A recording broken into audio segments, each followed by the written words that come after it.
തിലകനെ ദിലീപ് തള്ളയ്ക്ക് വിളിച്ചെന്നാണ് പറയുന്നത്.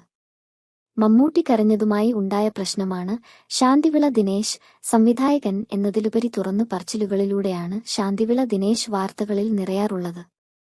മലയാള സിനിമയെക്കുറിച്ചും താരങ്ങളെപ്പറ്റിയും അധികമാർക്കും അറിയാത്ത കാര്യങ്ങളാണ് താരം പറയാറുള്ളത്. ഇപ്പോഴിതാ മലയാള സിനിമയിൽ നടക്കുന്ന പുതിയ വിവാദങ്ങളിൽ അഭിപ്രായം രേഖപ്പെടുത്തി വന്നിരിക്കുകയാണ് താരം. നടന് ദിലീപും തിലകനും തമ്മിൽ വലിയൊരു വഴക്ക് നടന്നുവെന്നും ദിലീപ് മുതിർന്ന നന്റെ അമ്മയ്ക്ക് വിളിച്ചതായിട്ടുമൊക്കെ പ്രചരിച്ചിരുന്നു.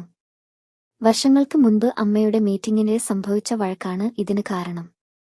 എന്നാൽ ശരിക്കും അവിടെ എന്താണ് സംഭവിച്ചതെന്ന് പറയുകയാണ് ശാന്തിവിള ദിനേശ്.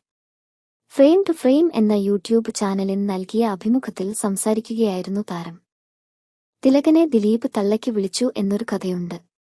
സത്യത്തിൽ ദിലീപ് തള്ളയ്ക്ക് വിളിച്ചതല്ല. അന്ന് അമ്മയുടെ മീറ്റിംഗ് നടക്കുമ്പോൾ തിലകന് വളരെ മോശമായി സംസാരിച്ചു.